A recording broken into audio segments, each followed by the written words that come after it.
Welcome everyone, welcome to JR's Mantra. I am Rajneesh. आज हम लोग मैकेनिक्स ऑफ स्ट्रक्चर का यूनिट 1 लेक्चर 1 देख रहे हैं। ये फर्स्ट लेक्चर है और इस लेक्चर में हम सब्जेक्ट का इंट्रोडक्शन देखेंगे और सिलेबस के बारे में जानेंगे। ठीक है, तो सबसे पहले समझते हैं कि ये है क्या, इस सब्जेक्ट में हम लोग को क्या क्या पढ़ना है और इस सब्जेक्ट का स्कोप क्या है। तो ध्यान से समझना, सब्जेक्ट है आपका मैकेनिक्स ऑफ स्ट्रक्चर। तो सबसे पहले हम लोग ये समझेंगे कि मैकेनिक्स होता क्या है और ये स्ट्रक्चर क्या है। दो वर्ड यहाँ पे आया है, एक वर्ड है मैकेनिक्स और दूसरा वर्ड है स्ट्रक्चर। इसी सब्जेक्ट का नाम है मैकेनिक्स ऑफ मटेरियल। सेम ही चीज है, आप मैकेनिक्स ऑफ स्ट्रक्चर बोलो, मैकेनिक्स ऑफ मटेरियल बोलो, मैकेनिक्स ऑफ सॉलिड बोलो, या स्ट्रेंथ ऑफ मटेरियल बोलो, या सब्जेक्ट को बोलो मैकेनिक्स ऑफ डिफॉर्मेबल बॉडी। जब आपको ये लेक्चर कंप्लीट हो जाएगा तब आप इस बात को समझ पाइएगा कि क्यों ये सारा सब्जेक्ट है वो एक ही है। ठीक है, इसको हम समझाते हैं, एक्सप्लेन करते हैं। तो सबसे पहले हम लोग इस सब्जेक्ट का ओवरव्यू ले लेते हैं। ओवरव्यू लेते हैं यानी कहने का मतलब हम लोग ये समझते हैं कि ये जो सब्जेक्ट है वो क्यों इंपॉर्टेंट है या हम लोग को क्यों पढ़ना चाहिए। ठीक है, देखो ये मैकेनिक्स ऑफ स्ट्रक्चर या मैकेनिक्स ऑफ मटेरियल या मैकेनिक्स ऑफ सॉलिड या स्ट्रेंथ ऑफ मटेरियल, ये कॉमन सब्जेक्ट है बहुत सारे ब्रांचेज के लिए। यानी देखो ध्यान से समझना क्या बोल रहे हैं। जितने भी इंजीनियरिंग ब्रांच है जैसे सिविल, मैकेनिकल, इलेक्ट्रिकल या इलेक्ट्रॉनिक्स, या इसके अलावा भी टेक्सटाइल इंजीनियरिंग होता है, ठीक है, या माइनिंग इंजीनियरिंग होता है, मटेरियल इंजीनियरिंग होता है। तो ये सब जो भी ब्रांचेज हैं, सब ब्रांचेज में कोई ना कोई मटेरियल का या किसी ना किसी मटेरियल का यूज करके किसी चीज का निर्माण किया जाता है या बनाया जाता है। जैसे एक सिविल इंजीनियर कुछ स्ट्रक्चर को बनाता है, जैसे ट्रसेज, कोई ब्रिज हो गया या कोई घर हो गया, ये सारा का सारा जो स्ट्रक्चर है किसी मटेरियल से बना होता है। एक मैकेनिकल इंजीनियर कोई मोटर कार को बनाता है या व्हीकल्स को बनाता है, गाड़ी या गाड़ी के इंजन को बनाता है, तो उसको बनाने के लिए भी मटेरियल का ही यूज किया जाता है। इलेक्ट्रिकल इलेक्ट्रॉनिक्स इंजीनियर जो होते हैं, अगर वो चिप बनाते हैं या कोई और मोटर को या किसी और चीज का डिजाइन करते हैं या निर्माण करते हैं, ठीक है, तो उसमें भी किसी मटेरियल का यूज किया जाता है, कोई ना कोई मटेरियल का हम लोग उपयोग करते हैं। इतना समझ में आया। जब हम लोग मटेरियल का यूज कर रहे हैं तो मटेरियल किसी स्पेसिफिक पर्पस के लिए या स्पेसिफिक कंडीशन पे यूज किया जा रहा है। वो मटेरियल सुटेबल है या नहीं, उस कंडीशन में ये जांच होना चाहिए। मतलब कहने का मतलब ये बोल रहे हैं कि अगर आप ब्रिज बना रहे हैं या ट्रस बना रहे हैं तो वो आयरन मेटल से बनेगा। ठीक है, एक मटेरियल जो है वो मेटल है या मेटल आयरन बोलो, आयरन का यूज करके हम लोग कोई स्ट्रक्चर बना रहे हैं तो वो आयरन कितना मजबूत है इसकी जानकारी हम लोग को होनी चाहिए। अगर हम लोग ये पता कर लेते हैं कि आयरन कितना स्ट्रॉन्ग है तो उसी के अकॉर्डिंग हम लोग स्ट्रक्चर पे लोड अप्लाई करेंगे, या जब ज्यादा लोड रहेगा तो हम लोग कुछ मजबूत स्ट्रक्चर को बनाएंगे। तो उसकी मजबूती का हम लोग को ज्ञान होना चाहिए या स्ट्रेंथ के बारे में पता होना चाहिए। या हम लोग ये कह सकते हैं कि जब किसी मटेरियल के ऊपर यानी लोहा या कोई और है, कॉपर मेटल है, अगर उसके ऊपर हम लोग फोर्स लगाएं तो वो मेटल किस तरह से बिहेव करता है, इसके बिहेवियर के बारे में हम लोग को पता होना चाहिए। यानी हम लोग क्या पता लगाएंगे, हम लोग ये पता लगाएंगे कि लोड के करस्पॉन्डिंग कोई मेटल है वो किस तरह से बिहेव कर रहा है। ठीक है, ये मोटा मोटी इस सब्जेक्ट में हम लोग पढ़ेंगे, लेकिन अभी और अच्छे से डिटेल में एक्सप्लेन करते हैं। देखो यहाँ पे जो वर्ड आया है मैकेनिक्स, तो सबसे पहले ये समझते हैं कि मैकेनिक्स का मतलब होता क्या है, उसके बाद आपको समझाएंगे स्ट्रक्चर। पहले सब्जेक्ट का ओवरव्यू दे देंगे। ओवरव्यू कहने का मतलब हम आपको ये बता देंगे कि सब्जेक्ट है क्या और इसके अंदर पढ़ना क्या है, उसके बाद फिर हम सब्जेक्ट को स्टार्ट करेंगे। ठीक है, आज के इस लेक्चर में कुछ इंफॉर्मेटिव डेटा या कुछ इंफॉर्मेटिव आपको कॉन्सेप्ट मिलेगा। लेक्चर को पूरा देखिएगा। सबसे पहले समझते हैं कि है क्या मैकेनिक्स, है क्या, व्हाट इज द मैकेनिक्स। बार बार एक वर्ड यूज हो रहा है मैकेनिक्स, इसका मतलब क्या है देखना। इसका मतलब है it is the study of a state of body under the application of external force. ध्यान से समझना, एक एक वर्ड का मीनिंग समझा रहे हैं। मैकेनिक्स का मतलब क्या होता है, तो it is the study. Study का मतलब होता है ऑब्जर्वेशन। स्टडी का मतलब क्या है, ऑब्जर्वेशन। ऑब्जर्वेशन मतलब हम लोग क्या करेंगे, ऑब्जर्व करेंगे। ठीक है, स्टेट का मतलब होता है स्थिति। ठीक है, उसका कंडीशन, किसका कंडीशन, तो किसी बॉडी का। Under the application of external force मतलब जब आप किसी बॉडी के ऊपर कोई एक्सटर्नल फोर्स लगाओगे, ध्यान से समझना, जब आप किसी बॉडी के ऊपर एक्सटर्नल फोर्स लगाओगे, बाहरी फोर्स लगाओगे, तो उसके स्थिति में कैसा चेंज होगा, ये जब हम लोग स्टडी करेंगे तो ये सब्जेक्ट कहलाएगा मैकेनिक्स। ध्यान से समझना, ये बॉडी है वो दो तरह का हो सकता है। एक हो सकता है रिजिड बॉडी, कैसा होगा, रिजिड बॉडी होगा, मतलब ऐसा बॉडी जो डिफॉर्म ना करे, ठीक है, उसको हम लोग रिजिड बॉडी बोलते हैं। और एक होता है डिफॉर्मेबल, एक होता है डिफॉर्मेबल बॉडी, मतलब अगर किसी बॉडी के ऊपर आप कोई फोर्स लगाते हो तो इसके स्टेट में, इसके लंबाई में कोई चेंज नहीं होता है, ठीक है। अगर L0 इसका लेंथ है तो आप फोर्स कितना भी लगा दो उसका लेंथ में कोई चेंज नहीं होगा, ठीक है, तो उसको रिजिड बॉडी बोला जाता है। जबकि अगर एक ऑब्जेक्ट है, इस ऑब्जेक्ट के ऊपर अगर आप फोर्स लगा दो तो इसकी लंबाई क्या हो जाए, इलोंग्रेट कर जाए, डिफॉर्म कर जाए, उसको डिफॉर्मेबल बॉडी बोलते हैं। ये रिजिड बॉडी बोलकर कुछ नहीं होता है, there is nothing called rigid body. World का सबसे हार्डेस्ट मटेरियल कहा जाता है डायमंड। डायमंड के ऊपर भी अगर लार्ज अमाउंट में फोर्स लगाया जाए तो उसके ऊपर भी कुछ डिफॉर्मेशन होगा। समझ में आ रहा है इतना चीज? हाँ, डिफॉर्मेशन इतना कम होगा कि वी कैन नेग्लेक्ट इट, हम नेग्लेक्ट कर सकते हैं हम लोग, ठीक है, तो उसको बोलेंगे रिजिड बॉडी। अगर रिजिड बॉडी के ऊपर फोर्स लगाकर, ध्यान से समझना क्या बोल रहे हैं, अगर रिजिड बॉडी के ऊपर फोर्स लगाकर उसके स्थिति के बारे में जब हम लोग ऑब्जर्व करेंगे तब वो कहलाएगा इंजीनियरिंग मैकेनिक्स। फिर से बोल रहे हैं, ध्यान से समझना, जब हम लोग बॉडी के ऊपर फोर्स लगाकर उसके स्टेट का जब हम लोग स्टडी करेंगे तब वो सब्जेक्ट होगा इंजीनियरिंग मैकेनिक्स। और जब हम लोग डिफॉर्मेबल बॉडी के ऊपर हम लोग फोर्स लगाएंगे तो वो आ जाएगा मैकेनिक्स। ये मैकेनिक्स के ही अंडर में है, और अच्छे से एक्सप्लेन करेंगे डिवाइड करके, समझाकर कि मैकेनिक्स होता क्या है। तो आप ये समझिए कि जब बॉडी रिजिड रहेगा, ठीक है, जब बॉडी रिजिड रहेगा तब होगा इंजीनियरिंग मैकेनिक्स। क्या आप ऐसा पढ़े थे कि आप किसी बॉडी के ऊपर फोर्स लगा रहे हैं तो उसपे फ्रिक्शनल फोर्स लग रहा है, ठीक है, या फिर प्रोजेक्टाइल मोशन पढ़े थे कि बॉल को फेंक रहे हैं कितना दूर जाएगा। तो ये सब जो कॉन्सेप्ट था उसमें बॉडी के शेप में कोई चेंज नहीं होता था। लेकिन जब इस सब्जेक्ट में हम लोग पढ़ेंगे तो हम लोग ये देखेंगे कि जब हम लोग फोर्स लगाएं तो उसमें डिफॉर्मेशन कितना हो रहा है, कितना इलोंग्रेट कर रहा है, कितना शॉर्टेन हो रहा है, किस तरह का उसके शेप में चेंजेस आ रहा है, ये सब हम लोग पढ़ेंगे इस सब्जेक्ट में, मैकेनिक्स ऑफ स्ट्रक्चर में या स्ट्रेंथ ऑफ मटेरियल। ये सब जो सब्जेक्ट है एक ही सब्जेक्ट है, ध्यान से समझना। फिर से एक बार एक्सप्लेन कर रहे हैं, मैकेनिक्स क्या है, तो it is a study of a state of the body, ठीक है। एक कोई बॉडी है, कोई ऑब्जेक्ट है, अगर उसके ऊपर आप एक्सटर्नल फोर्स लगाओगे तो उसके स्थिति में क्या चेंज आएगा, अगर हम ये ऑब्जर्व करेंगे तो वो जो सब्जेक्ट है वो कहलाएगा मैकेनिक्स, ठीक है। अगर बॉडी रिजिड हुआ तो इंजीनियरिंग मैकेनिक्स, अगर बॉडी डिफॉर्मेबल होगा तो उसको बोलेंगे mechanics of structure, mechanics of material, mechanics of solid, strength of material या मैकेनिक्स ऑफ डिफॉर्मेबल बॉडी। समझ में आया इतना चीज? ठीक है।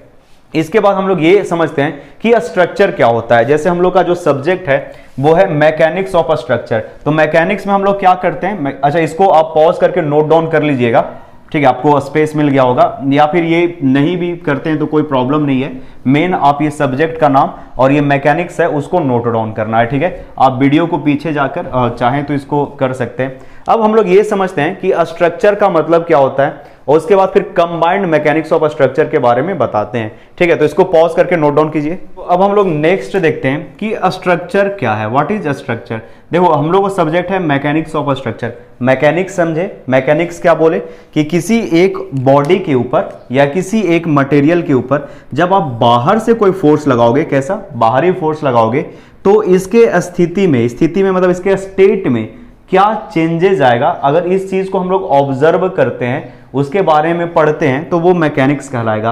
क्या चेंज आएगा, अगर कोई पुल फोर्स लगाएंगे या टेंसाइल फोर्स लगाएंगे तो इसका लेंथ है वो इंक्रीज कर जाएगा, अगर कंप्रेसिव फोर्स लगाएंगे तो डिक्रीज कर जाएगा, शॉर्टेन हो जाएगा, बेंडिंग आएगा, टॉर्सन आएगा, डिफरेंट टाइप का फोर्स आएगा, उसका अलग अलग इफेक्ट आएगा, रोटेशनल इफेक्ट, बेंडिंग इफेक्ट, ठीक है। ये सब के बारे में हम लोग पढ़ेंगे, टाइप ऑफ फोर्स पढ़ेंगे, ठीक है। अच्छे से डीपली एक्सप्लेन किया जाएगा एक एक टर्म को। आज का जो लेक्चर है ये इस बात पे फोकस है कि ये मैकेनिक्स ऑफ स्ट्रक्चर है क्या, ठीक है, what is mechanics of structure, और ये सब्जेक्ट के अंदर क्या क्या चीजों को जानना है। पहला चीज ये जाने कि कोई बॉडी होगा, उसके ऊपर बाहरी फोर्स लगेगा और उस फोर्स के कारण इस रखे हुए ऑब्जेक्ट में क्या क्या चेंजेस होने वाला है उसके बारे में पढ़ेंगे। समझ में आया इतना चीज? ठीक है। अब देखना स्ट्रक्चर क्या होता है।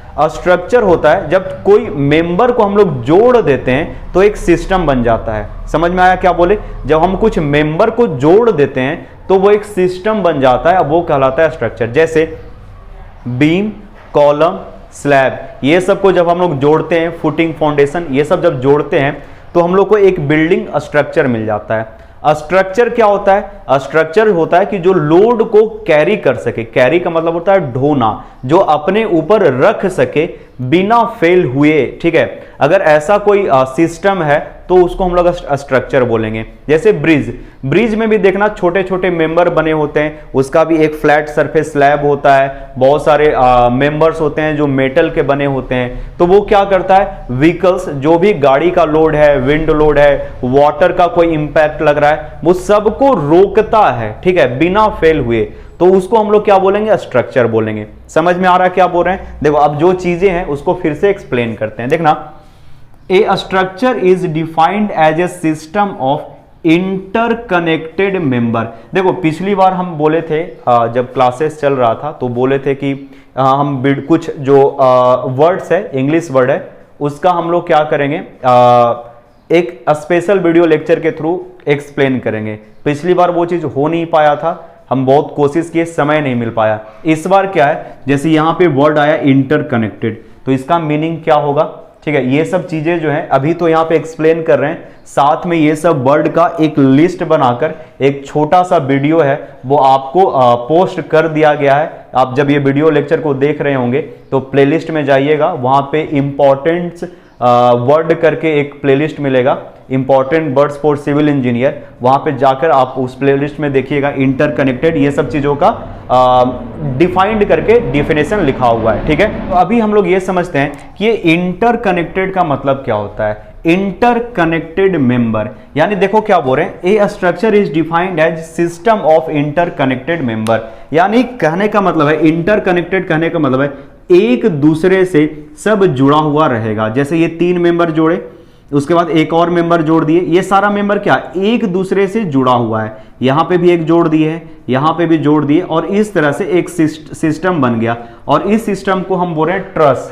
ठीक है, तो ये एक क्या है? एक स्ट्रक्चर है। अब इसके ऊपर कोई फोर्स लगाओगे तो ये फोर्स को रोक कर रखेगा, टूटेगा नहीं। अगर टूट जाता है, फोर्स लगाते ही ये अनस्टेबल हो जाता है, गिर जाता है, तब ये स्ट्रक्चर नहीं है। जैसे ये मार्कर और इस मार्कर को अगर ऐसे ही रख दे तो इसके ऊपर हम लोग थोड़ा सा भी फोर्स लगाएंगे तो गिर जाएगा, इसको स्ट्रक्चर नहीं बोलेंगे।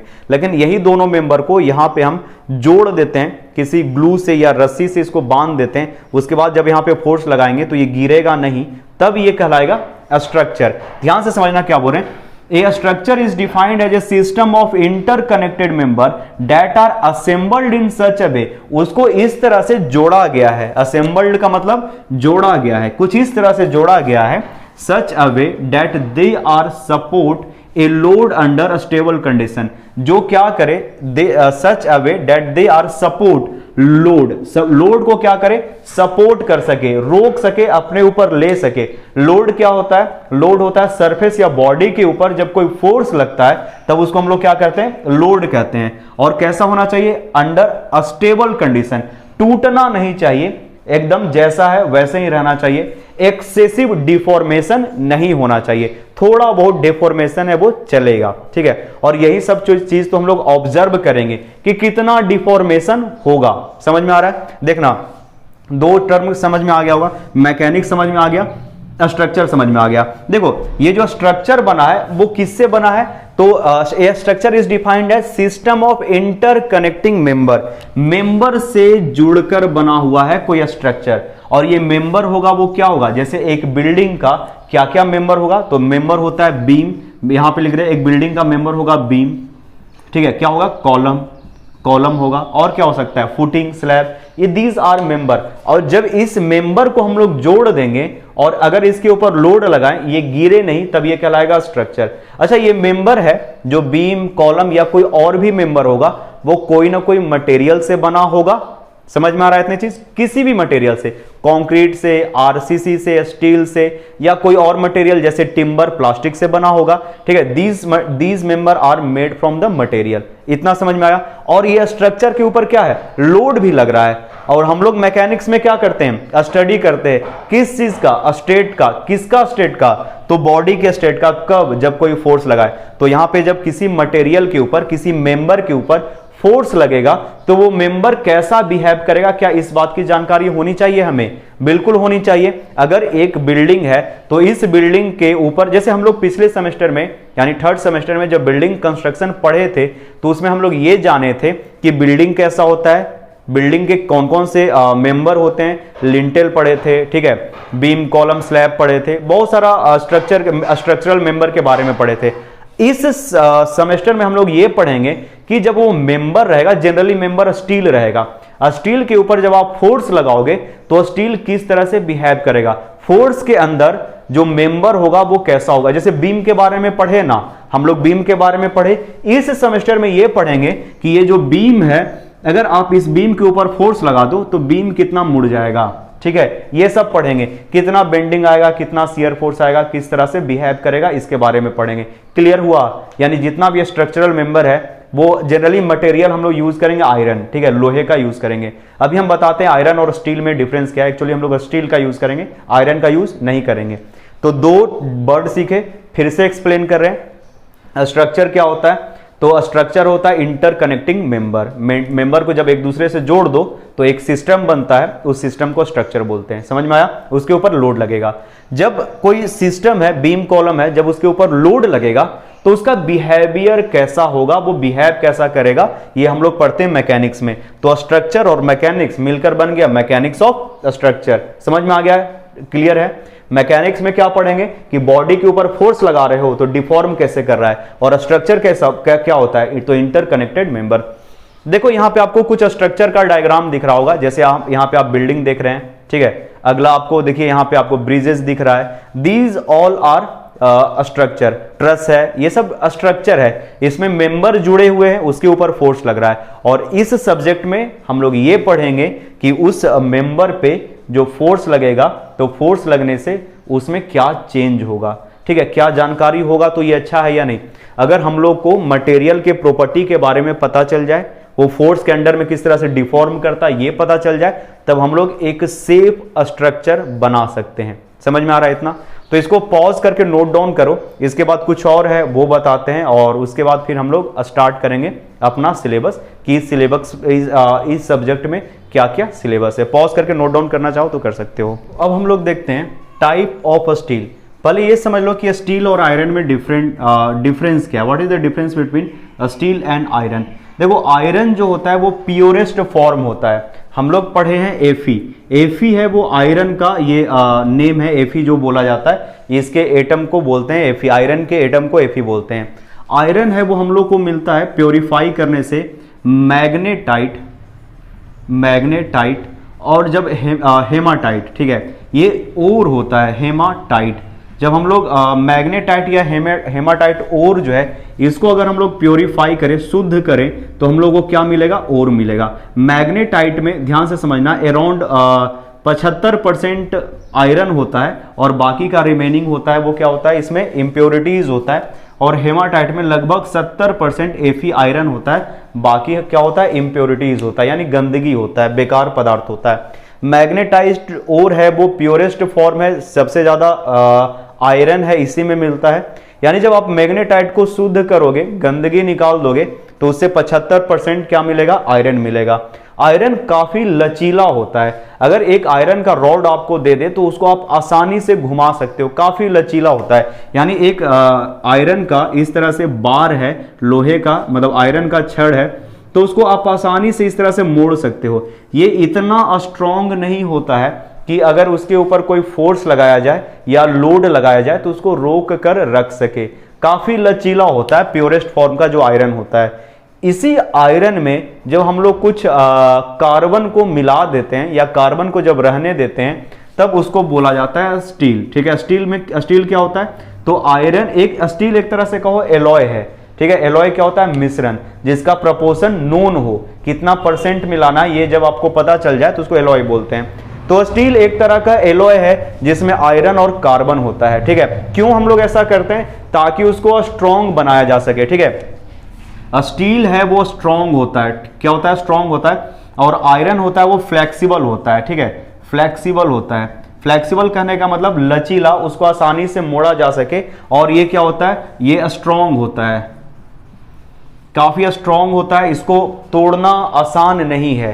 तो ये स्टील का हम लोग यूज करते हैं एज ए स्ट्रक्चरल मटेरियल। किसका यूज किया जाता है? स्टील का यूज किया जाता है। देखो स्टील जो है उस जब हम लोग स्टील की बात करते हैं तो स्टील डिफरेंट टाइप का होता है। एक होता है रॉट आयरन। रॉट आयरन में जो परसेंटेज ऑफ स्टील होता है उसका मात्रा होता है 0.15% से लेस, ठीक है। इसको इरेज करते हैं, इरेज करने के बाद लिख देते हैं इसको, ठीक है, स्पेस थोड़ा बनाकर हर का लिख देते हैं। इसका 0.15% से कम होता है। देखना रॉट आयरन जो होता है वो प्योरेस्ट फॉर्म होता है आयरन का। इसमें सबसे परसेंट जो कार्बन कंटेंट है वो सबसे कम होता है। यहां पे ऊपर लिख लेना, यहां पे कार्बन कंटेंट की बात कर रहे हैं, ठीक है, कार्बन कंटेंट, कार्बन कंटेंट, ठीक है। कार्बन कंटेंट होता है वो लेस देन 0.15% होता है, तब इसको रॉट आयरन बोला जाता है। ये प्योरेस्ट फॉर्म है आयरन का।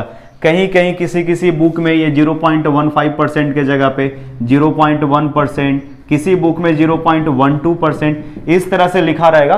But it is better to say कि जब कार्बन कंटेंट 0.15% से कम हो, ये वेट के बराबर होता है। यानी अगर 100 kg आप लेते हो तो उस 100 kg का आप 0.15% निकाल लो, वो उतना वजन होगा उसमें किसका? कार्बन का। माइल्ड स्टील में जो कार्बन कंटेंट होता है वो 0.15% टू 0.25% होता है। मतलब कार्बन की मात्रा 0.15 से 0.25 होता है, ठीक है।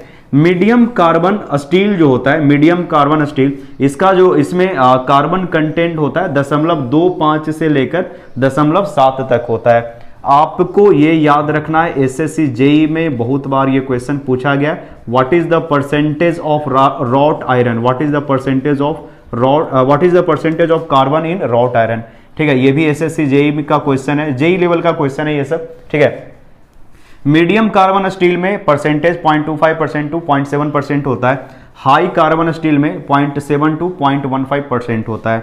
कास्ट आयरन या पिग आयरन में 2% से लेकर 4% कार्बन कंटेंट होता है। समझ में आया? अच्छा, ये कार्बन कंटेंट आता कैसे, इसके बारे में ध्यान से समझना। अभी हम बताए थे और होता है हेमाटाइट और मैग्नेटाइट। जब हेमाटाइट और मैग्नेटाइट को हम लोग प्योर करते हैं तो स्टेजेस में प्योर किया जाता है। मान लो कि 75% इंप्योरिटीज प्योर आयरन है, बाकी 25% तो उसमें इंप्योरिटीज होगा।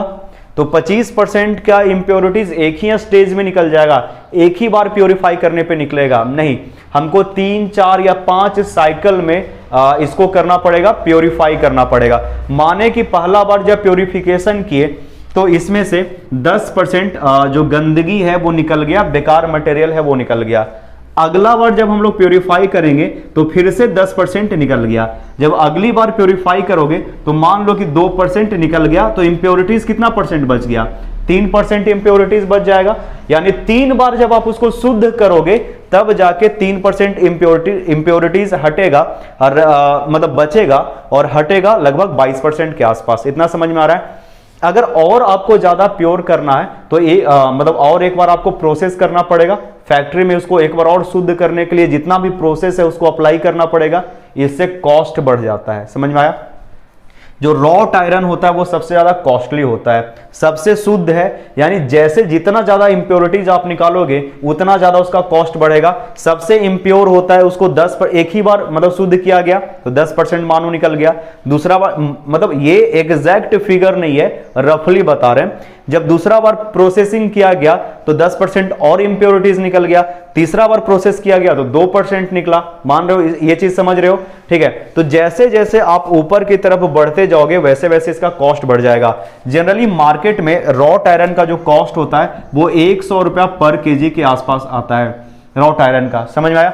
ये माइल्ड स्टील याद रखना आपके सिलेबस के लिए, आपके आगे के मतलब आपके आगे ये बहुत यूज होगा। ठीक है, माइल्ड स्टील का आने वाले टाइम में यूज होगा, माइल्ड स्टील का हम यूज करेंगे। जो लोहे का छड़ होता है, जो सरिया होता है, वो माइल्ड स्टील से ही बना होता है। और माइल्ड स्टील का जो कॉस्ट होता है लगभग 45 रुपया पर केजी से लेकर 60 रुपया पर केजी अभी मार्केट में अवेलेबल है। 1 किलो का दाम 45 से 60, ये ज्यादा शुद्ध है। एक बार और प्योर करेंगे तब ना रॉट आयरन मिलेगा, तो इसका दाम बढ़ जाएगा। माइल्ड, ये मीडियम कार्बन स्टील है, इसका दाम माइल्ड स्टील के दाम से कम होता है। हाई कार्बन स्टील का दाम और कम होता है। कास्ट आयरन का जो दाम होता है वो 20 रुपया से लेकर 30 रुपया तक वेरी करता है, ठीक है। 20 to 30 रुपीज होता है। हाई क्वालिटी का कास्ट आयरन 30 रुपया में आता है, हाई क्वालिटी का माइल्ड स्टील 60 रुपया में आता है। रॉट आयरन है वो 100 रुपया के अंडर में आता है। हाई और मीडियम कार्बन वही 40 के अराउंड होगा। ये दोनों का रेट हमको नहीं पता है, कास्ट आयरन का रेट पता है। माइल्ड स्टील का भी जो आप जाओगे लोहे का छड़ खरीदने के लिए तो कहीं पे 45 मिलेगा, कहीं पे 50 मिलेगा, कहीं 55 मिलेगा। तो ये डिपेंड करता है कौन से कंपनी से है, ठीक है। टिस्कॉन का है, टाटा का है, श्याम स्टील है, किसका है उस पर डिपेंड करेगा। रेट 2, 4, 5 रुपया वेरी करता है। समझ में आया? तो ये इम्प्योरिटीज और प्योरिटीज पे डिपेंड करता है। प्योरेस्ट फॉर्म रॉट आयरन, उसके बाद माइल्ड स्टील। माइल्ड स्टील बहुत जगह हम लोग जो स्ट्रक्चरल मेंबर होता है वो जनरली माइल्ड स्टील से बनाते हैं, ठीक है। लोहे का जो छड़ होता है वो माइल्ड स्टील से बना होता है, ठीक है। तो स्टील हम लोग क्यों बनाते हैं? स्टील एक एलॉय है जिसमें कार्बन का कंटेंट होता है। जो प्योर आयरन होता है वो लचीला होता है, आसानी से मुड़ जाएगा। हम लोड लगाएं मुड़ जाए, फायदा क्या है? हमको उसको मॉडिफाई करना पड़ेगा। और मॉडिफाई कैसे करेंगे? तो उसमें कुछ कार्बन कंटेंट मिला देंगे। उसके बाद एक और स्टील होता है जो हम लोग यूज करते हैं घर में, जो बर्तन होता है वो स्टेनलेस स्टील से बना होता है। इसमें 11% क्रोमियम, कार्बन होता है वो 1.5% से कम होता है। मेन होता है इसमें क्रोमियम। क्रोमियम की मात्रा 11% होती है और कार्बन का परसेंटेज होता है, कार्बन का परसेंटेज 1.5% से कम होता है। क्रोमियम के अलावा निकेल भी होता है, ठीक है। मैग्नीज या मैग्नीशियम भी होता है इसमें, ठीक है। तो ये सब मिलकर ये बनाता है एक स्टेनलेस स्टील। जनरली आपसे पूछेगा कि इसमें कितना परसेंट क्रोमियम होता है, तो 11%, 12%, फिक्स नहीं है कि 11% ही होगा। 11% से कुछ ज्यादा कुछ कम हो सकता है, ठीक है। निकेल का परसेंटेज 4 से 5% के आसपास होता है। कार्बन है वो 1.5% से कम होता है। अरे हम लोग जो बर्तन थाली वाली जो होता है लोहे का या स्टील का, वो स्टेनलेस स्टील जिसमें जंग नहीं लगता है, ठीक है, उसको स्टेनलेस स्टील कहते हैं। तो इसको पॉज करके नोट डाउन कर लो, ये काम का चीज था, ठीक है। क्योंकि देखो हम लोग पढ़ने जा रहे हैं मैकेनिक्स ऑफ स्ट्रक्चर। तो मैकेनिक्स में क्या होगा? कोई एक ऑब्जेक्ट होगा ना, तो वो ऑब्जेक्ट है वो किस चीज से बना होगा? वो ऑब्जेक्ट बना होगा आपका स्टील से। उसके ऊपर जब आप लोड लगाओगे तो कितना मुड़ेगा, कितना लंबा होगा, कितना छोटा होगा, इसके बारे में बाद में पढ़ेंगे, ठीक है। जो स्ट्रक्चर बनेगा वो मेंबर से बनेगा, और मेंबर जो हम लोग बनाएंगे वो क्या होगा? लोहे का मेंबर होगा, ठीक है। तो स्टील के बारे में थोड़ा सा जानकारी रखना जरूरी था। समझ में आया? पॉज करके नोट डाउन कीजिए, आगे बता रहे हैं, ठीक है। तो अब हम लोग देखते हैं सिलेबस में क्या क्या हम लोग को पढ़ना है। जो यूनिट 1 है, इस यूनिट में हम लोग को स्ट्रेस और स्ट्रेन के बारे में पढ़ना है। यानी फोर्स लगाओगे तो स्ट्रेस कितना डेवलप होगा और उसके करस्पॉन्डिंग स्ट्रेन कितना आएगा। टाइप ऑफ स्ट्रेसेस पढ़ेंगे। स्ट्रेन का मतलब यहाँ पे डिफॉर्मेशन है, स्ट्रेस का मतलब होता है फोर्स बाय एरिया, ये मैथमेटिकली है। और इसका फिजिकल मीनिंग होता है रेजिस्टेंस अगेंस्ट डिफॉर्मेशन। डिटेल में स्टडी करेंगे डिफॉर्मेशन और स्ट्रेन, यानी स्ट्रेस और स्ट्रेन के बारे में पढ़ना है, ठीक है। सेकेंड यूनिट में पढ़ना है elastic constant and principal stresses. जब आप फोर्स लगाओगे तो उसमें कुछ स्ट्रेस जनरेट होगा, कुछ स्ट्रेन जनरेट होगा। यानी समझो यहाँ पे क्या बोल रहे हैं, एक बॉडी है, इस बॉडी में अगर आप कहीं पे फोर्स लगाते हो तो ये फोर्स लगेगा तो क्या होगा? बॉडी डिफॉर्म करना चाहेगा, लेकिन इसके अंदर जो मटेरियल है उस डिफॉर्मेशन को रजिस्ट करेगा। जो अंदर का रेजिस्टेंस है वही कहलाता है स्ट्रेस। स्ट्रेन है कि इसमें कितना इलोंग्रेशन आ रहा है, कितना चेंज आ रहा है, ठीक है, ये सब स्ट्रेन है। इसके छोटे छोटे टॉपिक्स हैं, मटेरियल क्या होता है, रिजिड बॉडी क्या होता है, डिफॉर्मेबल बॉडी क्या होता है, ये सब का डेफिनेशन यूनिट 1 में ही हम लोग पढ़ लेंगे, ठीक है। यूनिट 2 में हम लोग को पढ़ना है इलास्टिक कांस्टेंट और प्रिंसिपल स्ट्रेसेस के बारे में। डिटेल में स्टडी करेंगे, 10 मार्क्स का है, ठीक है। इलास्टिक कांस्टेंट होता है, इलास्टिक कांस्टेंट यंग मॉडुलस या मॉडुलस ऑफ इलास्टिसिटी बोला जाता है, ठीक है। स्ट्रेस और स्ट्रेन के रिलेशन से आता है। शियर मॉडुलस के बारे में पढ़ेंगे, ठीक है। और जो भी इसका कंटेंट है डिटेल में उसके बारे में बताया जाएगा। प्रिंसिपल स्ट्रेसेस होता है, बॉडी के ऊपर डिफरेंट टाइप का स्ट्रेस लगते हैं, मैक्सिमम स्ट्रेस, मिनिमम स्ट्रेस, अंदर जो भी रेजिस्टेंस हो रहा है उसके बारे में देखेंगे, ठीक है। उसके बाद है shear force and bending moment. तो इस यूनिट को डिटेल में अच्छे से पढ़ेंगे। सबसे इंपॉर्टेंट है, सबसे ज्यादा जो आपको एज अ सिविल इंजीनियर जो सबसे ज्यादा यूज होगा वो शियर फोर्स और बेंडिंग मोमेंट, और उसका डायग्राम बनाना होगा। ठीक है, जब कोई एक बीम होता है तो बीम के ऊपर कुछ फोर्सेज लगते हैं। ठीक है, ध्यान से समझना, ये कोई फोर्स लग रहा है तो इस फोर्स के कारण डिफरेंट टाइप के स्ट्रेस जनरेट होते हैं और हर पॉइंट पे अलग अलग स्ट्रेस आता है, और इसी स्ट्रेस का जो हम लोग एक डायग्राम बनाते हैं, अगर शियर फोर्स का डायग्राम बनाए तो शियर फोर्स डायग्राम कहलाता है, अगर बेंडिंग मोमेंट का डायग्राम बनाए तो बेंडिंग मोमेंट डायग्राम कहलाता है। अरे सबसे पहले तो ये समझाएंगे कि शियर फोर्स होता क्या है, फिर बेंडिंग मोमेंट होता क्या है, बेंडिंग मोमेंट का मीनिंग क्या होता है, फिजिकल मीनिंग क्या होता है, उसको कैसे इमेजिन करेंगे इसके बारे में बताएंगे, फिर उसका डायग्राम बनाना सिखाएंगे। ठीक है, उसके बाद है मोमेंट ऑफ इनर्शिया। आप लोग पढ़ोगे डिफरेंट टाइप ऑफ लेमिना होता है, रेक्टेंगुलर, सर्कुलर। ठीक है, उसके मोमेंट ऑफ इनर्शिया के बारे में पढ़ेंगे। स्ट्रेस इन बीम काफी इंटरेस्टिंग है, काफी अच्छा लगेगा पढ़कर। जब बीम, देखो क्या बोले थे कि जब स्ट्रक्चर होता है तो स्ट्रक्चर होता है वो मेंबर से मिलकर बना होता है। मेंबर का मतलब बीम, कॉलम, ये सब मेंबर होगा, उसी को जोड़कर ना एक स्ट्रक्चर बनाएंगे। और मैकेनिक्स में क्या होगा कि किसी बॉडी के ऊपर आप फोर्स लगाओगे और स्टडी करोगे, ऑब्जर्व करोगे कि उसका डिफॉर्मेशन या स्टेट कैसा है। तो बीम के ऊपर हम लोग फोर्स लगाएंगे, ये फ्लेक्चरल मेंबर भी कहलाता है बीम। ठीक है, तो इसमें एक बेंडिंग आता है, उस बेंडिंग इफेक्ट को देखेंगे, कहां पे कंप्रेशन आएगा, कहां पे टेंशन आएगा, कहां पे न्यूट्रल होगा, कितने डेप्थ पे कितना स्ट्रेसेस जनरेट होता है, अच्छे से डिटेल में पढ़ेंगे। उसके बाद एनालिसिस ऑफ ट्रसेज है, टाइप ऑफ ट्रस, ज्वाइंट कैसे करते हैं, फोर्स कैसे निकालते हैं, सबके बारे में देखेंगे। उसके बाद स्ट्रेन एनर्जी, मतलब डायरेक्ट इंपैक्ट फोर्स लग रहा है, ग्रेजुअल फोर्स लग रहा है, तो उसके अंदर मतलब जब जैसे यहां पे से हम लोग कुछ इंपैक्ट फोर्स लगा दिए, मतलब इंपैक्ट लगा, तो ऑल ऑफ सडन जब फोर्स लगेगा तो किसी मटेरियल के अंदर कितना एनर्जी एब्जॉर्ब होगा, क्या ये इंपॉर्टेंट है या नहीं। जैसे ब्रिज के ऊपर एक व्हीकल जा रहा है, अचानक से ब्रेक लगेगा या फिर व्हील का इंपैक्ट जब ब्रिज पे लगेगा तो वो ब्रिज के अंदर कितना एनर्जी स्टोर होगा, ठीक है, या स्टोर होना चाहिए, या कितना हम उसको स्ट्रॉन्ग बना दें कि उस एनर्जी को आसानी से स्टोर कर सके। ये सब चीजें तब पता चलेगा जब हम एनर्जी के बारे में जानेंगे। ठीक है, कि कितना एनर्जी वो स्टोर करना चाहिए या कितना मजबूत बनाए कि वो एनर्जी को स्टोर कर सके। ठीक है, तो जब एनर्जी के बारे में पता होगा तभी ना जानेंगे। देखो ये छोटा सा ओवरव्यू था, अभी सिलेबस कुछ स्टार्ट नहीं किए, एकदम ABCD से स्टार्ट करेंगे। 3-4 लेक्चर है वो एकदम बेसिक चलेगा।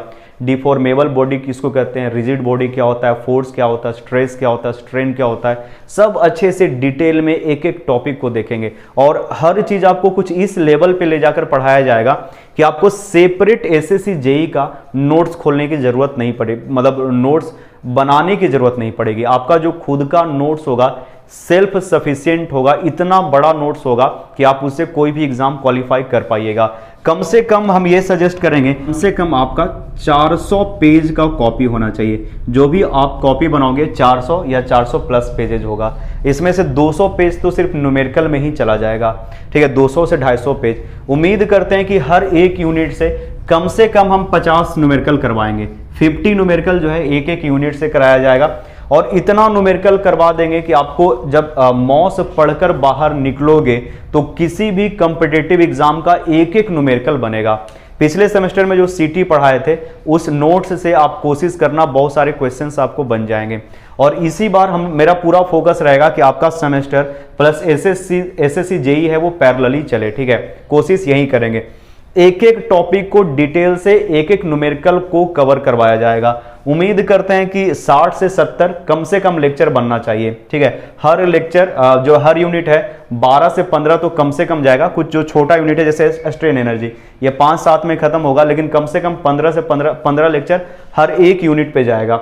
एकदम डिटेल में पढ़ाएंगे, और साथ ही में टेक्निकल सपोर्ट जो है, मतलब डॉट क्लासेस आपको दिया जाएगा ऑनलाइन। ठीक है, कोई भी दिक्कत होगा आप कॉल या मैसेज कर सकते हो। नंबर है 9874232569, या आप कॉल कर सकते हो 8797286737। ठीक है, तो ये 2 नंबर है, जिस भी नंबर पे आप चाहो कॉल कर सकते हो, कोई प्रॉब्लम नहीं है। 9874232569 या 8797286737, जिस भी नंबर पे चाहो। कोई डाउट होगा कल कॉल कर लेना, कोई भी क्वायरी होगा आप पूछ सकते हो। ठीक है, तो आज का लेक्चर यहीं पे रखते हैं। अगले लेक्चर में यूनिट 1 स्टार्ट करेंगे, और इसमें जो भी छोटा छोटा टर्म है उसको अच्छे से पढ़ेंगे, अच्छे से एक्सप्लेन करेंगे। ठीक है, तो मिलते हैं नेक्स्ट वीडियो लेक्चर में।